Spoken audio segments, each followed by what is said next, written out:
Now a landmine's trigger set to go off. But I'd be lying if I said I didn't know, since we went through this before.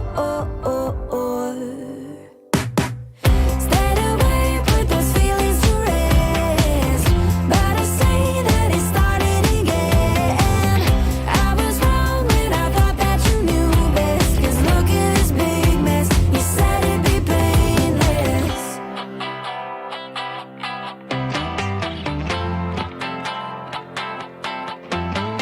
Bright, sharp edge, I'm digging shrapnel from my tender chest. I set the metal on your window ledge, so the sun glints off the twisted mess. But I'd be lying if I said I didn't know, since we went through this before. Stayed away, put those feelings to rest, but I say that it started again. I was wrong when I thought that you knew best, 'cause look at this big mess. You said it'd be painless. I can see that you're working on changing, but with you it's just more of the same thing. I was wrong when I thought that you knew best, 'cause look at this big mess. You said it'd be painless. Look what you put me through.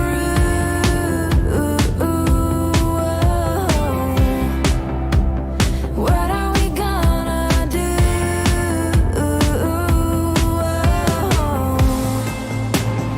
Look what you put me through.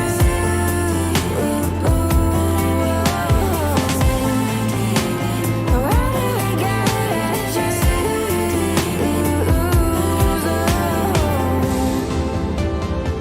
But I'd be lying if I said I didn't know. Was there any other way that we could go? Stayed away, put those feelings to rest, but I say that it started again. I was wrong when I thought that you knew best, 'cause look at this big mess. You said it'd be painless. I can see that you're working on changing, but with you it's just more of the same thing. I was wrong when I thought that you knew best, 'cause look at this big mess. You said it'd be painless. You said it'd be painless. I was wrong when I thought that you knew best, 'cause look at this big mess. You said it'd be painless.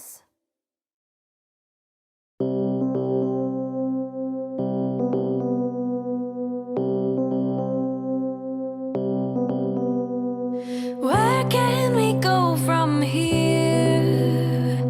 Where can we go from here? A compass can't help us, we're tangled in wilderness, dear. Why do you do this to me? Why do you do this to me? We're twirling and biting, a couple of wolves, aren't we, dear?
Hello, I'm Jason Memel, the Artistic Director of Sage Theatre and the Ignite Festival of Emerging Artists.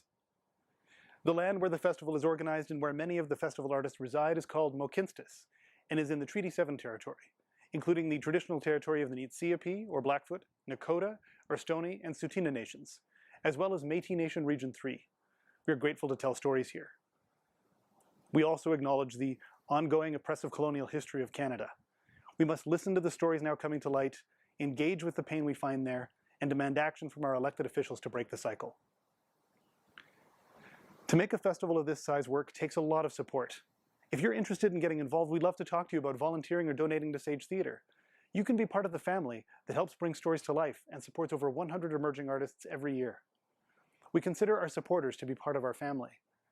There's our season sponsors, YYC Tech, as well as support from the RBC Emerging Artists Project and the Harry and Martha Cohen Foundation. We couldn't do it without them. We also want to acknowledge the support of our public funders, Canadian Heritage and the Alberta Foundation for the Arts. Thank you so much for being with us as we present the 17th Annual Ignite Festival of Emerging Artists and the Summer of Ignite. Enjoy the show.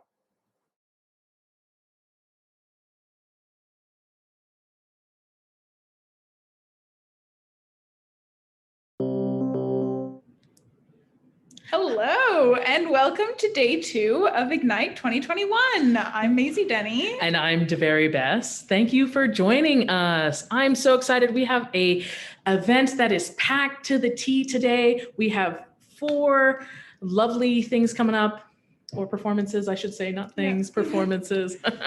Yeah, first up, we have Addicted to Breathing, written by Julianne Bulldog and directed by Brittany Pack.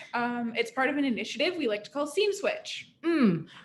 Which means that we'll do the scene once and then we'll do it again another time to really like expand and see where you can take from it. It's a part of the creative process. It's a lot it's a lot of work. It's a lot of fun. It is fantastic. We also have an interview with them right after that. So make sure you stick around for that as well. Yes, and then later in the evening, we have 2 more episodes from Baroque by the Dozen called Lather, Rinse, and Repeat, Tales from the Echo Chamber, which are explorations of satirical conspiracy theories.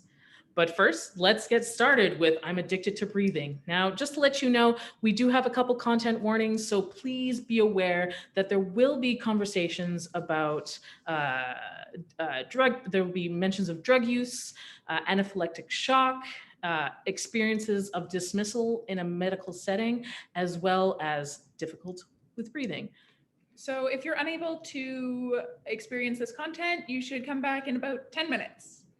Enjoy the show.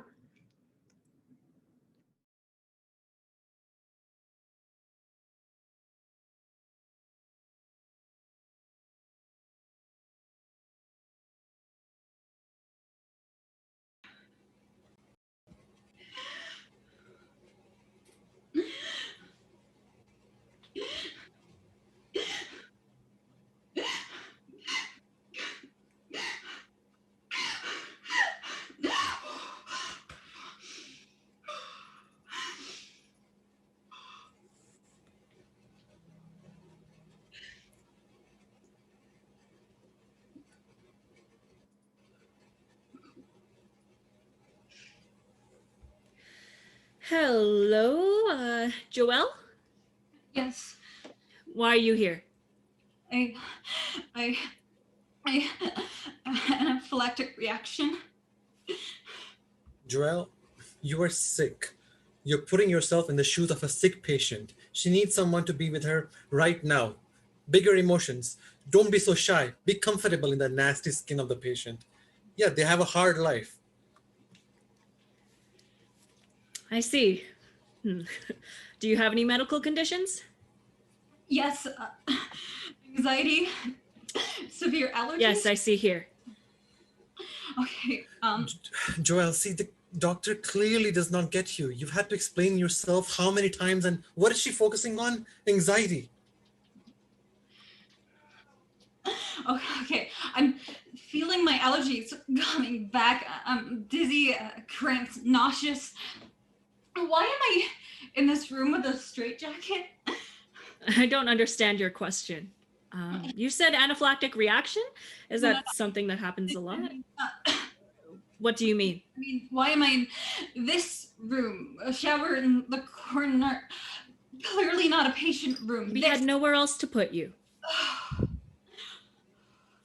Thank God. I didn't know what to think with that jacket and the shower in the corner. It's just a room. Oh, sure. Right. So, what symptoms are you experiencing right now? Doctor, you know what's going on with this patient. Take the don't ask so many questions. The patient doesn't know anything, has no idea. You met, what does she know? Don't give any attention to what she's saying. Do your job. Take in what you see, the physical symptoms. Don't deal with that internal mellow psychodrama. Leave it to the psychiatrist. You have too many patients waiting for you. It says there. I'm asking you. Please answer the questions. Why are you here again? Anaphylactic reaction. EpiPen, ambulance, and Benadryl over 4 hours ago. The reaction is back and I feel really sick. What are the symptoms you're experiencing? Doctor, look, you cannot have a chat over coffee about her life history. No relationships. Stay professional. No sympathy card. Come in, do your job, and go. You don't have time for this. What are the symptoms you're experiencing? Now, the difficulty breathing, tightness in chest, difficulty swallowing, bad cramps, really bad nausea, headache, hives. All of those? Yes. Right.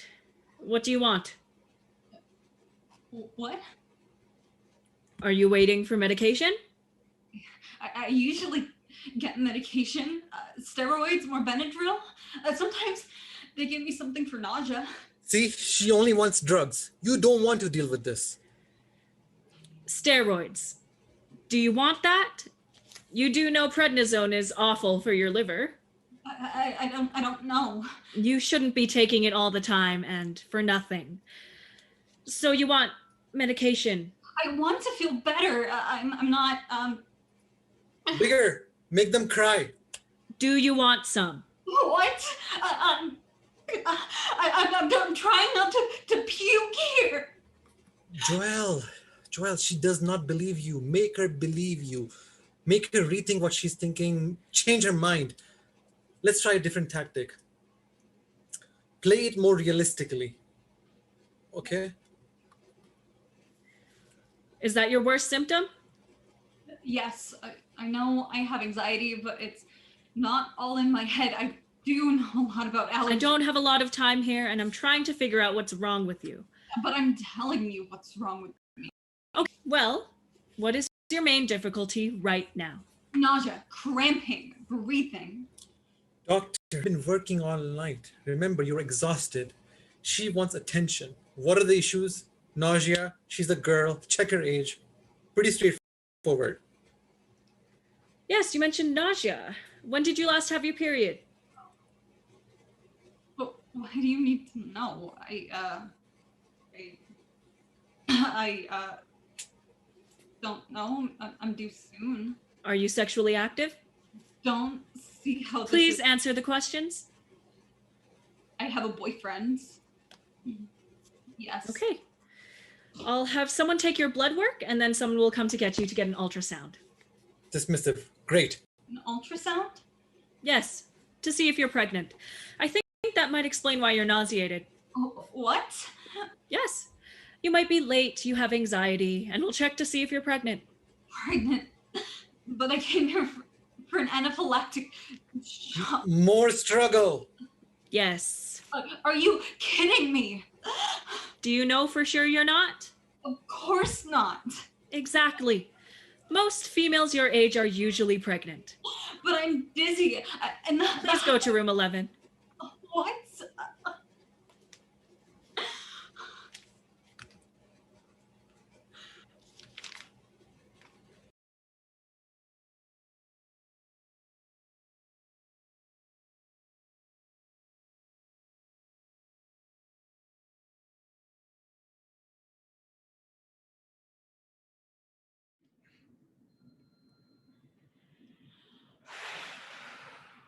Wow. Yeah. We were just chatting about like this is like Yeah. ship, Doctors are like we've both experienced yeah. something very similar, and it's a lot. Yeah. But now we have part B of I'm Addicted to Breathing coming up, where we will examine the same scene, just where everything gets kind of switched around, and as part of the creative process, everyone gets to try new things with the same ideas. Yeah, so it's about growth, creative, and changing things up a little bit, and that's why we're going to be watching the same scene once again. So I'm so excited. Let's watch I'm Addicted to Breathing, part B.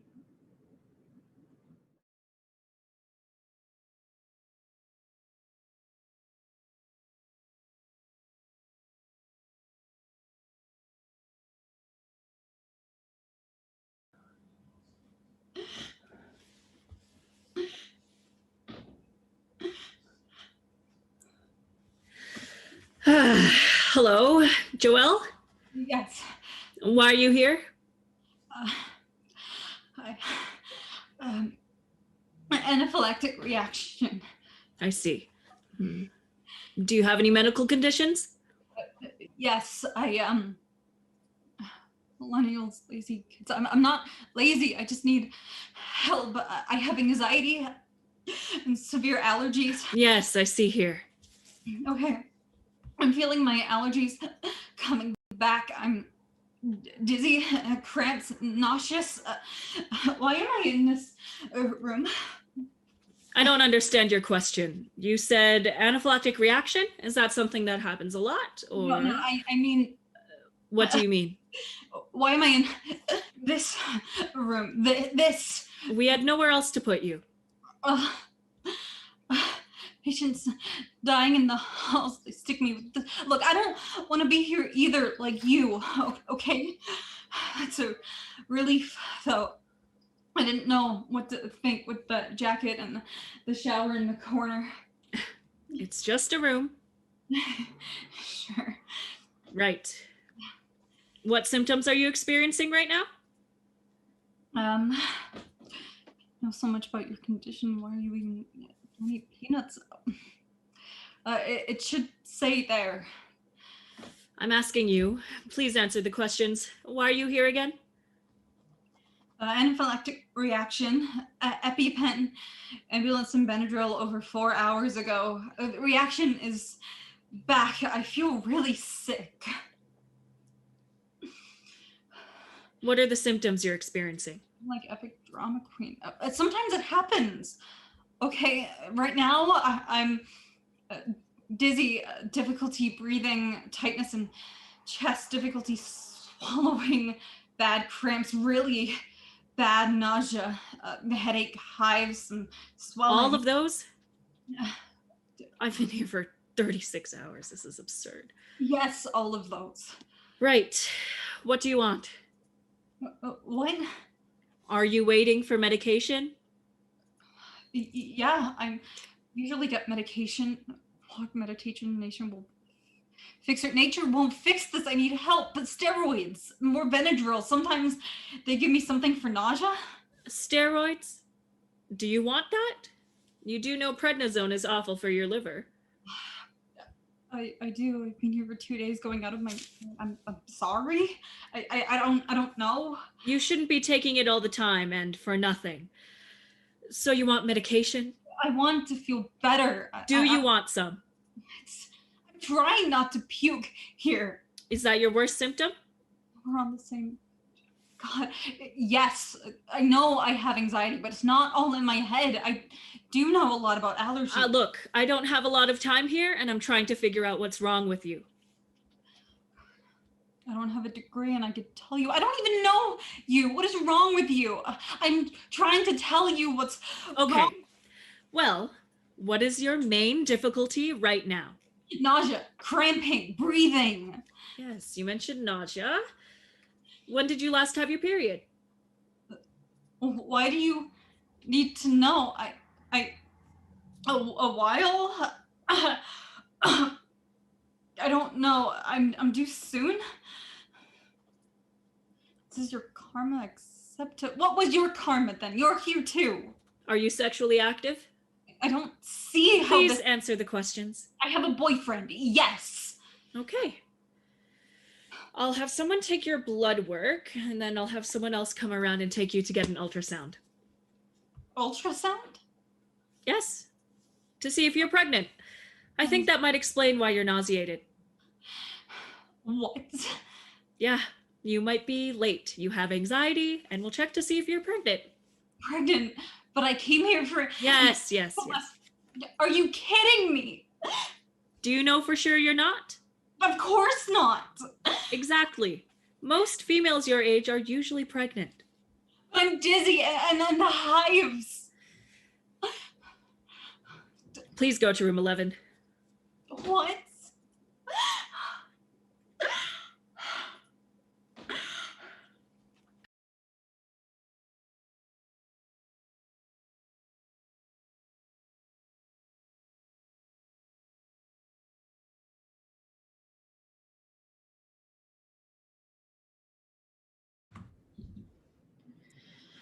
Oh, Yeah, fantastic. And now we have an interview with the playwright and director, Julianne Bulldog, who's the playwright, and Brittany Pack, who's the director. Brittany will be a disembodied voice. welcome to the stream. Hello. Oh, hi. Thanks for having us. Thank you for coming on and chatting with us. We do have a few questions for you. Can we get started with, tell us about yourself. What's your artistic background and like, what have you been doing lately? Awesome. Brittany? I guess, yeah, I'll go first. So I am a queer Newfoundland theater artist. I moved to Calgary like 3 years ago to do grad school. Just finished my MFA in directing. I look at a lot of new work development and ethical models of leadership are kind of like what I did my master's in.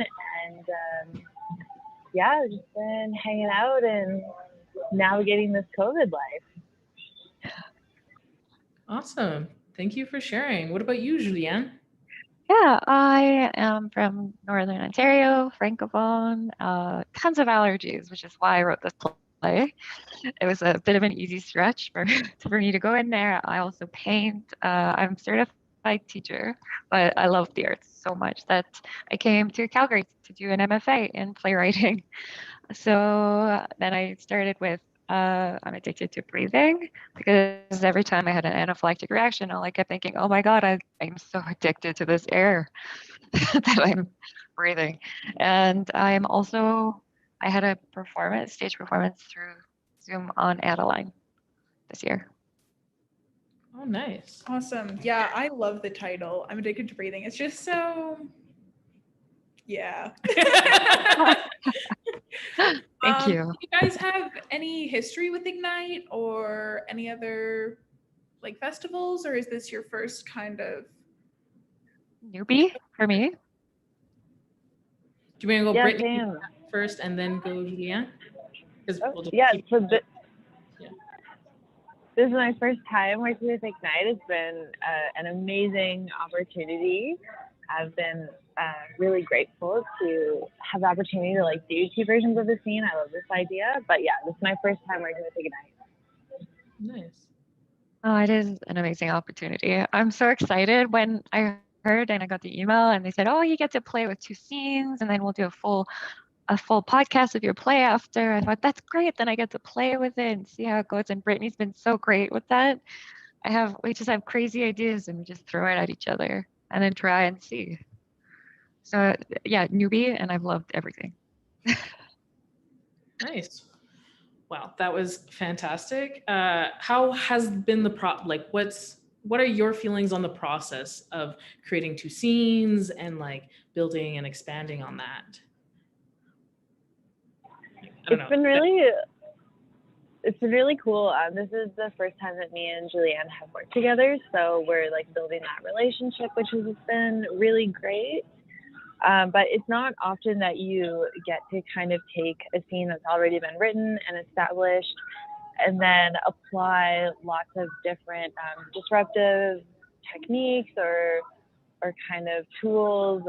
And in this case, we got to create a new character that Julianne hadn't previously written in order to really highlight these artistic questions that we were pursuing and really getting to the grit of the thing. So it was really a unique opportunity in order to kind of tear the scene apart a bit and look a bit deeper in different ways, and then get to hear people's response to that.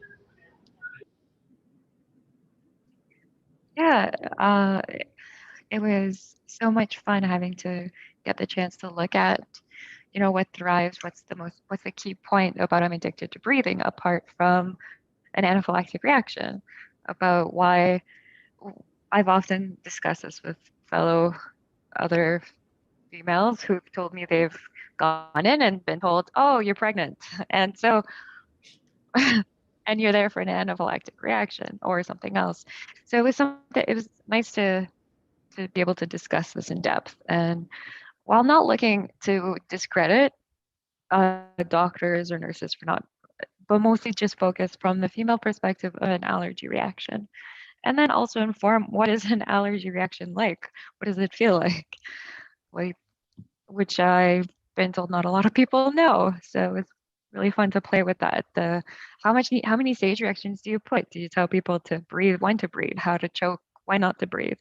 That was one of the fun things we got to do with Kira, was seeing her just trying not to actually give herself one, like an anaphylactic when she was breathing, when she was taking deep breaths and trying to fake it for the play. Yeah. Yeah, totally. Let's see. I just want to know, what was your favorite moment in this process? Like, was there like one thing that stands out to you that you were really like, oh my God, this is so, this was everything. Like, this is the whole reason why I'm here. Or that moment where you're just kind of like really excited to be a part, like, I don't know, that moment that you're always like, usually folks, there's always that one moment that stands out for each person in the process.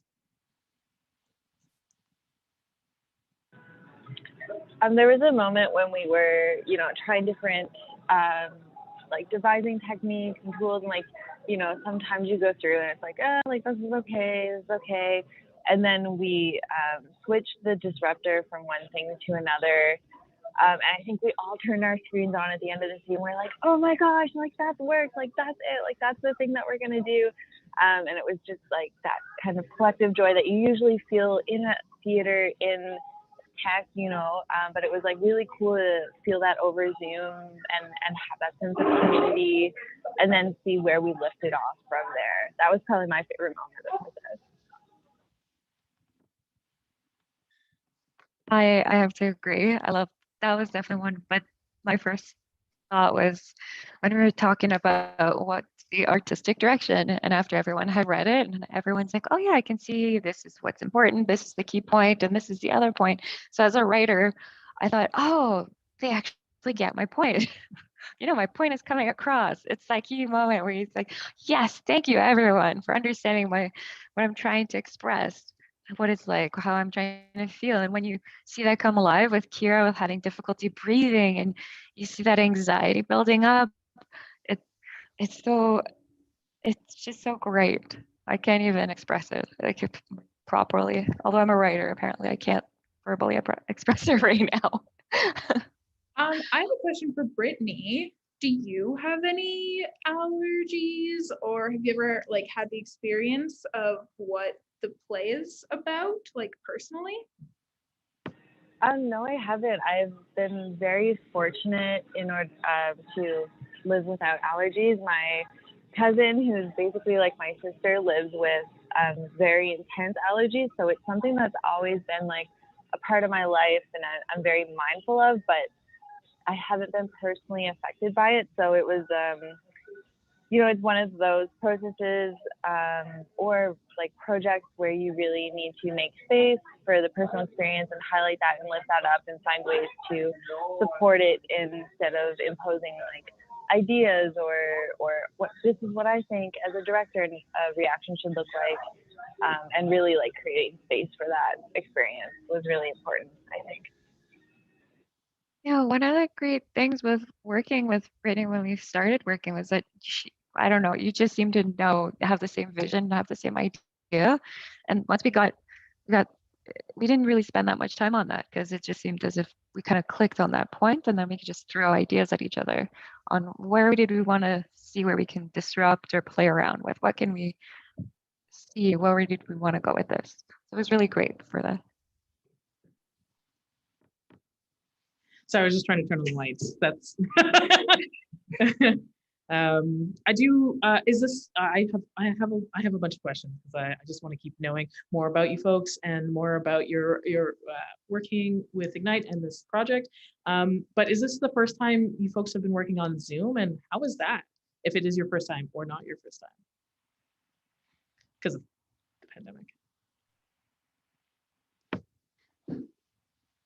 I think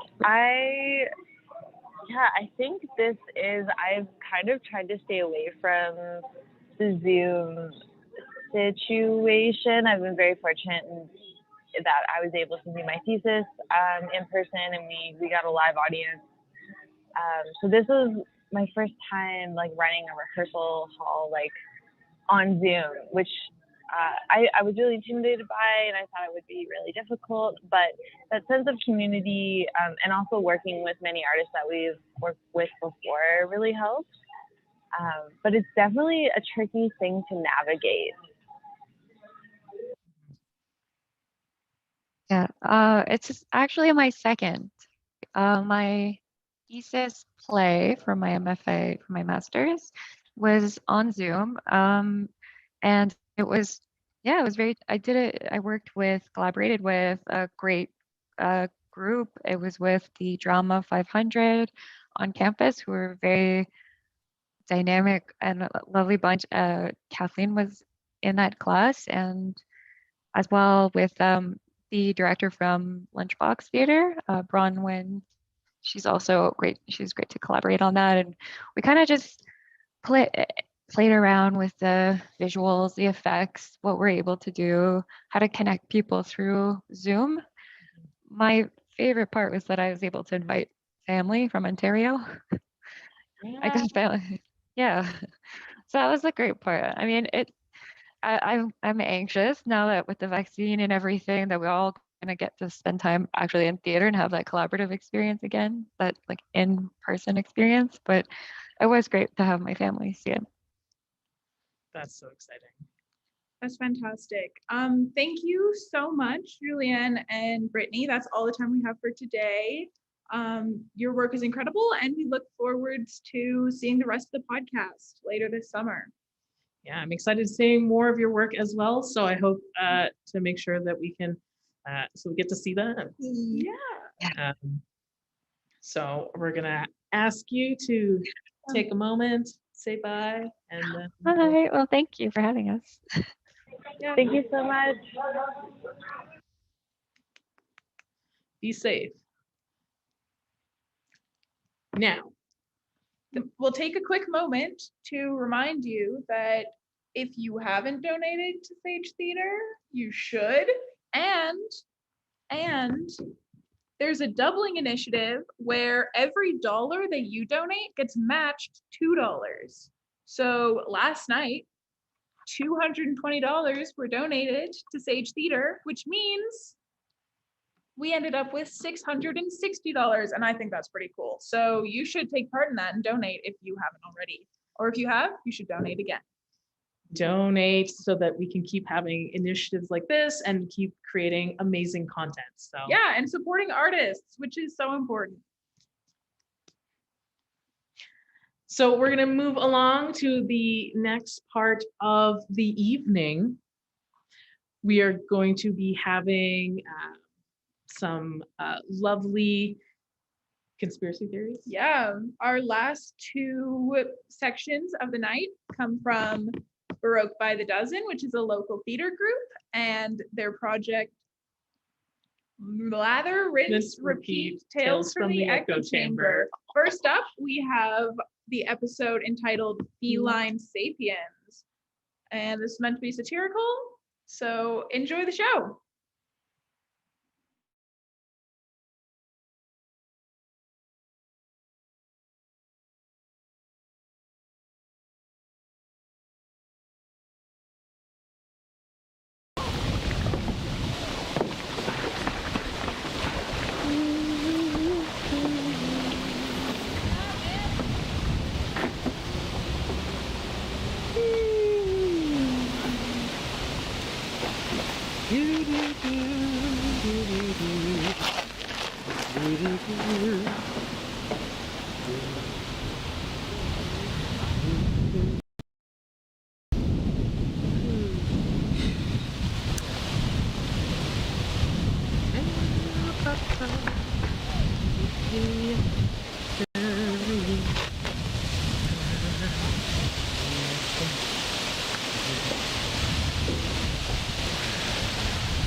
Look at these chumps. Believing whatever they read in a book or what they are told to be true. If only they knew the truth. I have assembled you here today to tell you the wonderful tale of the real story of human evolution. Are you ready to learn the truth?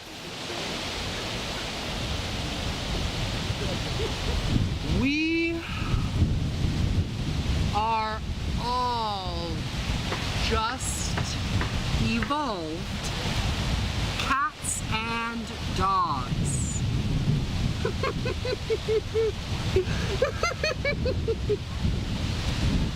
Don't believe me? I'll show you. Dog, cat,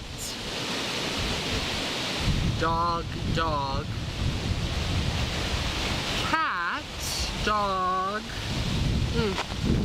dog. I don't know what that is. And, cat. How do I know? Well, it's intuition, I suppose. Sort of like a superpower. I mean, well, dogs are simple, playful creatures. Dogs, often smell like garbage. And cats, well, cats are different. Cats are beautiful creatures, mysterious and aloof. And you never quite really know what might be going on in those enigmatic minds of theirs. Take me, for example. I'm a cat. Can't you tell? The world needs to know about this revolutionary scientific breakthrough. You see, a very, very long time ago, over like at least 400 years or something like that, cats and dogs, a branch of them, broke off and began their evolution. First, they began by hinging at the hips, becoming bipeds, and then their diets changed, and so did their teeth and bones and mouths and jaws, and then they began to lose their fur, and well, so on, and then evolving into what we now are. And of course it didn't happen overnight. No! It took a very long time, like at least 30 years or something. It gave for this this moment of overlap. You see where cats or dogs would be somewhere between being a cat or a dog and being a human. See, it was like that game where one person draws a head on the piece of paper and then the next person draws the torso and they pass it around and pass it around, and eventually you end up with this weird mishmash creepy Frankenstein thing. Actually, it was exactly like that. It was an excellent analogy on my part. You see, you could end up with a cat face, but human legs and cat paws, or a dog face and a dog head, but with human hair, and a dog tail, but with human fingers and toes. Oh, and my favorite, a human head, but a dog nose, and a human body, but still with the fur. That was a classic. Have you ever seen BoJack Horseman? Because that is eerily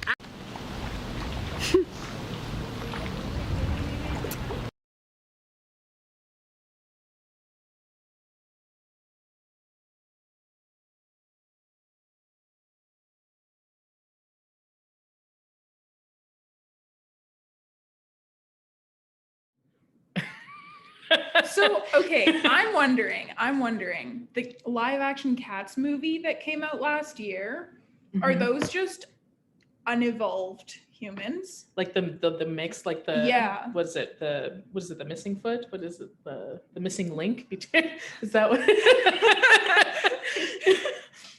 Because, okay, at the end of that, they're talking about how you can have human legs but cat feet. But in the Cats movie, they had human feet covered in cat fur. Oh. I've never actually seen Cats. Me neither. I was very scared. No. But I don't see it. No. Like humans evolving from cats, like maybe if we got you a mirror, you might notice something. Anywho, we're gonna move on to another episode from Baroque by the Dozen, and another episode of the Lather, Rinse, Repeat Tales from the Echo Chamber. This one is called Romanov Romanticist. And just to let you know, there is a little bit of a content warning. There is a quick mention of Nazis, so just be aware. Yeah. But again, satirical conspiracy theories. So enjoy the show.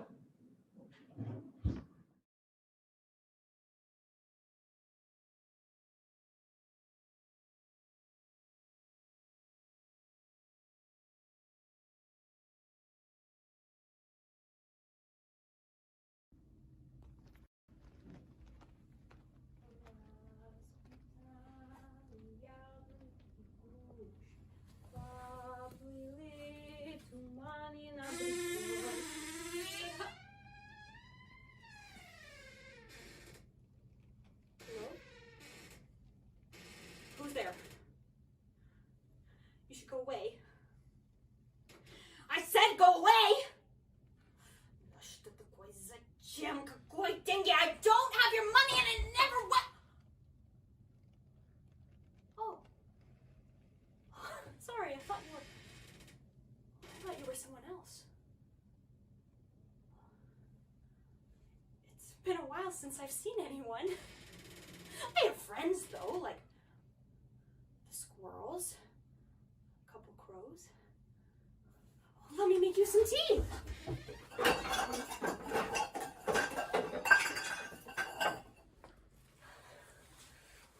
It's boiling. Did my family send you? I was hoping they'd look for me. Eventually. Can you tell them I'm sorry? I tried to pay back the student loans, all of them, but all I had was a degree in drama, so I... Заткнись ты, что такое? sorry. That's my crow friend, Tim. He's a dick. But can you tell them that it's gonna be all right? I have a lot of money coming in. I don't tell everyone this, but I'm royalty. That, Tim, yes, leash it. My great-grandmother was the Grand Duchess Anastasia Nikolaevna of Russia. Like the missing Princess Anastasia. But she's not that American woman. That lady was pretty psycho, if you ask me. She didn't even speak a word of Russian. She says she forgot. Also, who tells their biggest secret to the entire world? Sorry, I'm not buying it, Anna Anderson.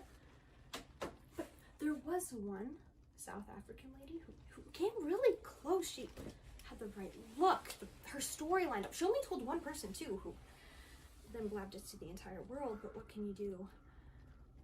But what doesn't make sense is how she could escape Russia during a revolution. No. She would have had to hide out in the country, find refuge with a family, pretend to be one of their kids. Raise a lot of questions because she wouldn't look like any of them. And how did she get such a fancy education in the middle of nowhere? Her siblings sure didn't. And she'd always be known for being lost in a dream or a memory of, I don't know, a past life. And do you know the name of the lost girl of the village? Oh my god, your tea. I'm so sorry.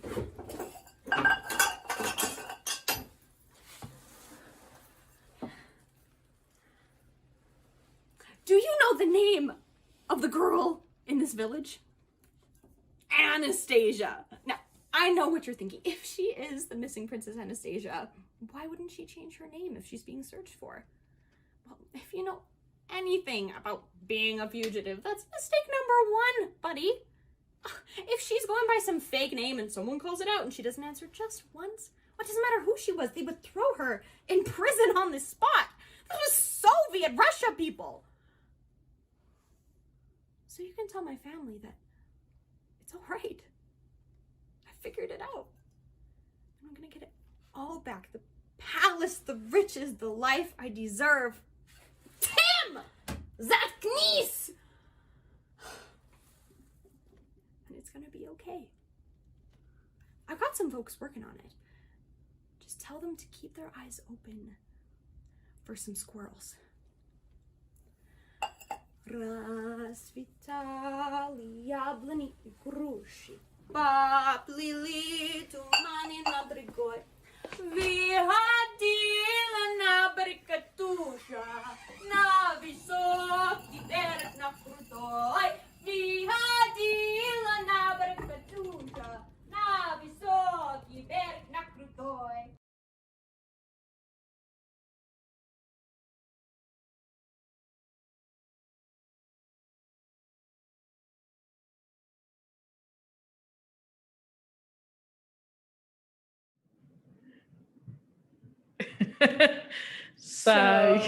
Psych, there was no Nazis in that one. That's tomorrow when we bring you more episodes of Lather, Rinse, Repeat, Tales from the Echo Chamber. So all good. We put the right one on. Yes. But that's it for tonight. That's all of our content. Make sure to join us tomorrow for more episodes of Conspiracy Theories, as well as an interview with the playwright and director of Brotherhood for Wolves, as well as their piece. Yeah, and another scene switch of Brotherhood for Wolves, which is going to be a lot of fun. Thank you for joining us today. Don't forget, you are still able to donate. Yes. Because the more donations have, the more we can do. So also, if you're interested in seeing any of these at full length in the podcast, make sure you check out sagetheater.com, and they will be posting things throughout the next little while. In the future. Ooh, we just got a donation. Yay! Thank you, people. Keep donating, keep supporting local artists. It's always really important. So thank you so much. I know that things can be tough in this pandemic, but every little bit helps. Exactly. And with the matching program, every dollar is actually $3. Mm-hmm. And that stacks up. Yeah. That stacks up. Exactly. So but that's it for tonight. Thank you so much. Again, I'm Maisie Denny. I'm Dev, and we'll see you tomorrow. Woo!